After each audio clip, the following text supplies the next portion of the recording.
Assalamualaikum warahmatullahi wabarakatuh. Selamat siang teman-teman.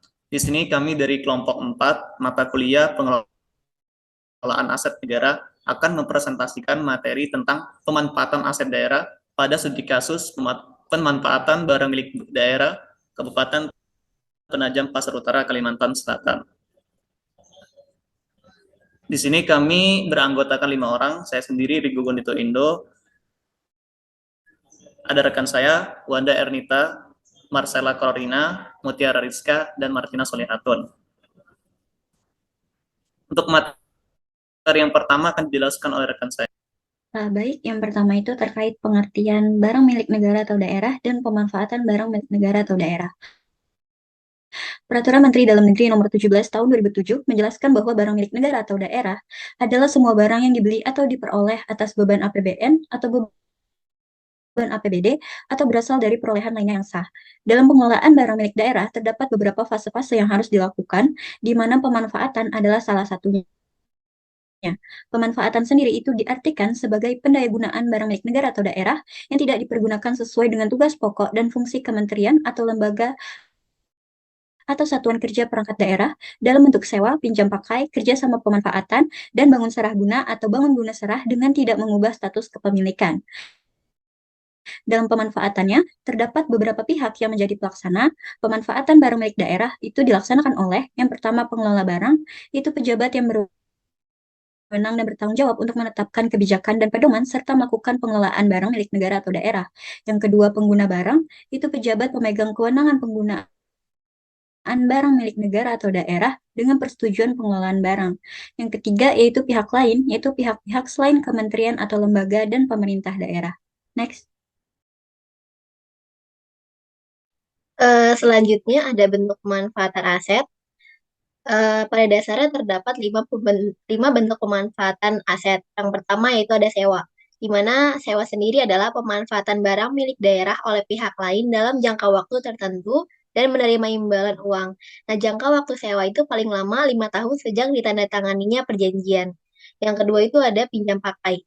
Pinjam pakai adalah penyerahan penggunaan barang antara pemerintah pusat dan daerah dalam jangka waktu tertentu tanpa menerima imbalan. Jangka waktu pinjam pakai paling lama 5 tahun dan dapat diperpanjang 1 kali. Yang ketiga ada kerjasama pemanfaatan. Kerjasama pemanfaatan adalah pendayagunaan barang milik daerah oleh pihak lain dalam rangka peningkatan pendapatan daerah. Nah, jangka waktu kerjasama pemanfaatan paling lama 30 tahun sejak perjanjian ditandatangani dan dapat diperpanjang. Yang keempat ada kerjasama penyediaan infrastruktur, yaitu adalah kerjasama antara pemerintah dan badan usaha untuk kegiatan penyediaan infrastruktur yang dilakukan antara pemerintah dan badan usaha. Badan usaha sebagaimana yang dimaksud adalah badan usaha yang berbentuk perseroan terbatas, badan usaha milik negara, badan usaha milik daerah, dan koperasi. Jangka waktu kerjasama penyediaan infrastruktur paling lama 50 tahun dan dapat diperpanjang. Yang terakhir ada bangun guna serah atau bangun serah guna. Bangun guna serah adalah pemanfaatan barang milik daerah oleh pihak lain dengan cara mendirikan bangunan, kemudian didaya gunakan oleh pihak lain tersebut dalam jangka waktu tertentu, untuk selanjutnya diserahkan kembali bangunan setelah berakhirnya jangka waktu. Sedangkan bangun serah guna adalah pemanfaatan barang milik daerah oleh pihak lain dengan cara mendirikan bangunan, dan setelah selesai pembangunannya, diserahkan untuk didaya gunakan oleh pihak tersebut dalam jangka waktu tertentu yang telah disepakati. Next.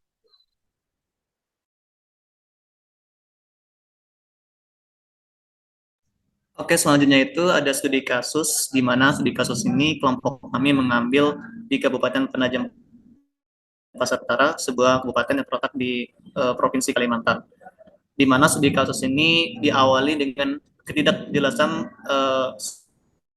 solusi hukum tentang pemanfaatan sisi darat Pelabuhan Buluminung, di mana di sini ada bupati dari Kabupaten Penajam Pasar itu sendiri selaku pejabat pengelola kekuasaan yang menyerahkan tentang pengelolaan sisi darat Pelabuhan Buluminung itu kepada perusahaan umum daerah atau Perindo Benua Tako, di mana diharapkan penyerahan kepada Perumda Benua Tako ini dapat meningkatkan TAD dari Kabupaten Penajam Pasar Utara sendiri. Nah, untuk meningkatkan TAD itu sendiri tentunya harus dilandaskan aturan-aturan hukum, di mana aturan hukum tentang pengelolaan sisi darat Pelabuhan Buluminung ini diatur di dalam pasal 81 Permendagri tahun 2016 dan pasal 37 Perda Kabupaten Penajam Pasar Utara nomor 11 tahun 2018. Nah, setelah diserahkan dari Dinas Kabupaten Penajam Pasar Utara kepada Pemda Benua Tako, tetapi tidak memberikan upaya atau hasil yang maksimal terhadap pengelolaan sisi darat Pelabuhan Buluminung itu sendiri. Makanya di sini, di dalam studi kasus ini terjadi dua permasalahan. Yang pertama itu terkait permasalahan hukum, aturan yang mendasari tentang pelaksanaan pengelolaan sisi darat Pelabuhan Buluminung, dan yang kedua itu terkait upaya untuk meningkatkan PAD-nya.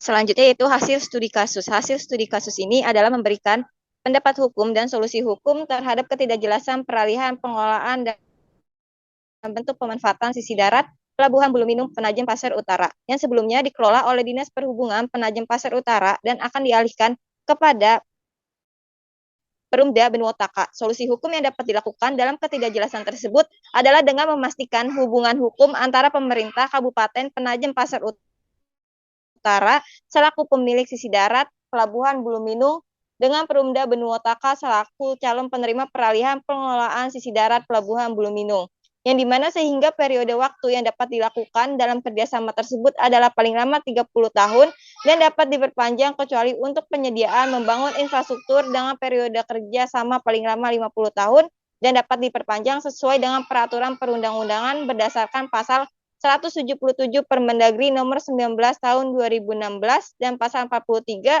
ayat 1. Selanjutnya, analisis ekonomi studi kasus pemanfaatan aset daerah. Berdasarkan Peraturan Daerah Kabupaten Penajam Pasar Utara nomor 11 tahun 2018, ada 11 ketentuan dalam menjalankan model kerjasama pemanfaatan, yaitu 1. Tidak cukup tersedia dana dalam APBD untuk memenuhi biaya operasional terhadap BMD tersebut. 2. Mitra KSP ditetapkan melalui tender kecuali untuk BMD yang bersifat khusus dapat dilakukan penunjukan langsung. 3. Penunjukan langsung mitra KSP atas BMD yang bersifat khusus dilakukan oleh pengguna barang terhadap BUMD. 4.